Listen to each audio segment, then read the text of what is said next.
आज की कहानी। फूलचंद रोहिणी से बहुत प्यार करता था। उन दोनों का एक बेटा था, मिहिर।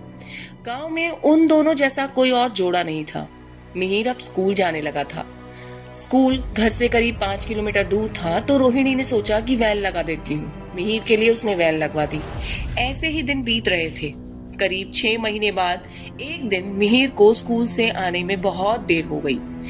वो नहीं आया। 1 घंटा बीत गया, अब भी नहीं आया। 2 घंटे हो गए। रोहिणी ने स्कूल में फोन किया तो वहां उन्हें बताया गया कि सारी वैन जा चुकी है।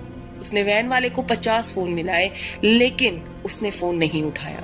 उसने अपने पति को फोन मिलाया तो उसका पति सब छोड़कर घर पहुंचा तो रोहिणी बेतहाशा रो रही थी। वो बाइक लेकर स्कूल के रास्ते पे निकल गया। करीब 2 किलोमीटर बाद उसने देखा कि वैन का एक्सीडेंट हो गया है। वहां राहत कार्य चल रहा था। ये सब देखकर फूलचंद की हालत खराब हो गई। उसने जब पूछताछ की तो पता चला कि वैन में कोई भी नहीं बचा। उसने वहीं रोना शुरू कर दिया। लोगों ने उसे किसी तरह संभाला। मिहिर का क्रियाक्रम वगैरह सब करने के बाद वो दोनों फिर से साथ घर में रहने लगे। लेकिन अब वो घर पहले जैसा नहीं रहा।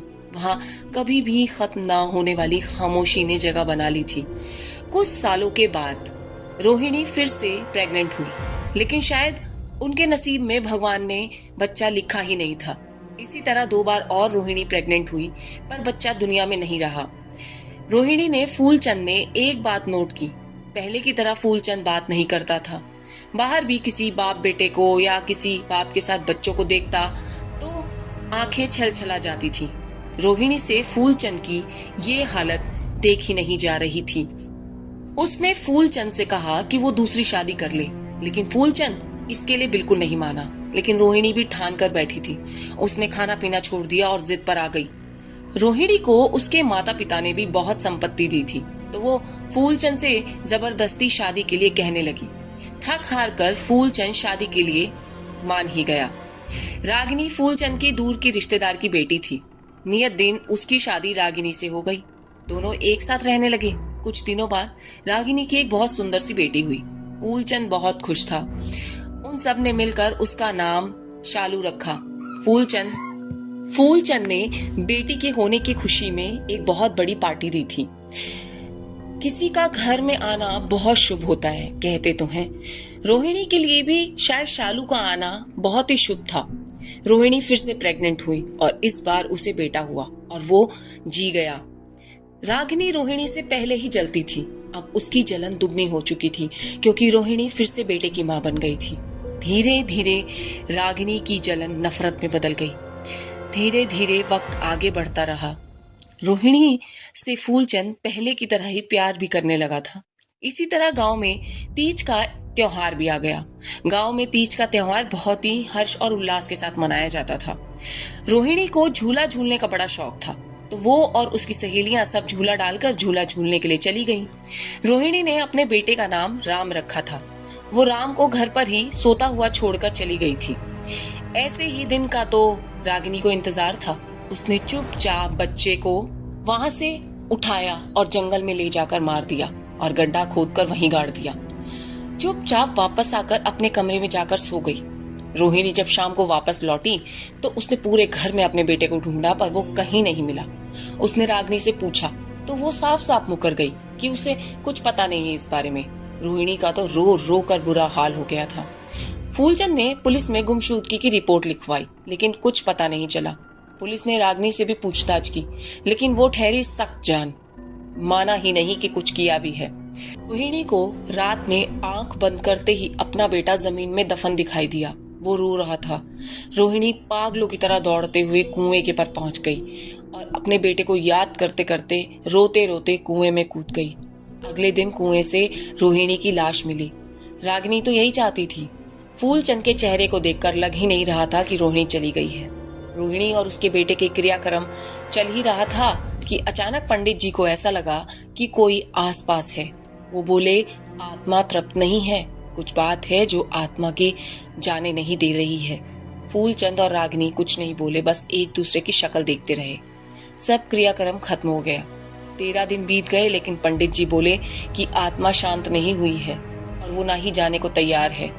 तुम सतर्क रहना, क्या मालूम क्या चाहती है। रात में फूलचंद को नींद नहीं आ रही थी। अचानक कमरे की खिड़कियां धड़ाम से आवाज के साथ खुली। फूलचंद को लगा कि खिड़की बंद नहीं की होगी, हवा से खुली। वो खिड़की की ओर बढ़ा ही था बंद करने के लिए। जैसे ही वो खिड़की की तरफ बढ़ा, उसे खिड़की के पास कोई खड़ा दिखाई दिया। वो रोहिणी थी। जैसे ही फूलचंद की नजर रोहिणी के चेहरे पे पड़ी, उसकी हालत पूरी तरह से खराब हो गई। वो 1 सेकंड में उसके 1 इंच दूर आकर खड़ी हो गई। उसके बाल हवा में पीछे की ओर उड़ रहे थे। रागिनी सो रही थी। वो फूलचंद को बोली, तुम्हें मेरी जायदाद चाहिए थी तो मुझे और मेरे बेटे को क्यों मरवाया? तुम कहते और मैं तुम्हें सब कुछ दे देती। फूलचंद की हालत ऐसी हो रही थी कि ना निगला जाए और ना उगला जाए। अचानक रागिनी की नींद खुल गई। रोहिणी ने रागिनी की तरफ देखा और उसे अपने लंबे हाथ से हवा में लटका दिया। दूसरे कमरे में शालू सो रही थी। रोहिणी ने बोलना शुरू किया, अगर तुम्हें रागिनी पसंद थी तो तुमने मुझसे शादी ही क्यों की? मेरी जायदाद के लालच में? मुझे तुम पर पहले ही शक हो गया था, लेकिन मैं प्यार में इतनी अंधी थी कि कुछ ना देख सकी। दरअसल रागिनी और फूलचंद बचपन के दोस्त थे। रागिनी का परिवार दूसरे गांव चला गया था, तब भी रागिनी और फूलचंद मिलते थे। फूलचंद के माँ बाप ने रोहिणी को फूलचंद के लिए पसंद किया था। ऊपर से दहेज में इतना कुछ मिल रहा था। फूलचंद ने रागिनी को समझाया बुझाया और रोहिणी से शादी कर ली। एक हादसे में मिहिर की मौत और रोहिणी के बच्चे ना होने का प्राकृतिक दोष फूलचंद की तो लॉटरी निकल आई। उसने जानबूझकर ऐसी हरकतें की कि मजबूरी में ही सही रोहिणी को रागिनी से उसकी शादी करवानी पड़ी और रागिनी उसकी दूसरी पत्नी बन गई। फिर सब कुछ ठीक हुआ, लेकिन लालच इंसान को कहीं का नहीं छोड़ता। रागिनी रोहिणी को मारने की साजिश करने लगी और जब उसे ये मौका मिला तो उसने पहले उसके बच्चे को मार दिया और रोहिणी अपने बेटे के पीछे चली गई। दोनों साफ हो चुके थे, बस दोनों कांटे निकल गए, अब क्या बचा। रोहिणी ने उन दोनों को अपने हाथों में उठा लिया और उनका गला दबाने लगी। तभी अचानक दूसरे कमरे से शालू के रोने की तेज तेज आवाजें आने लगी। उसका मन पसीज गया। माँ बाप का ना होना वो अच्छी तरह से जानती थी। उन दोनों को वो वहीं छोड़कर चली गई अपने बेटे के साथ, हमेशा हमेशा के लिए, कभी वापस ना आने के लिए। धन्यवाद। यदि आपको ये मेरा चैनल अच्छा लगे तो प्लीज प्लीज प्लीज मुझे लाइक, शेयर और कमेंट करें। मेरे इस चैनल को सब्सक्राइब जरूर करें और मेरा 1K पूरा करवाएं।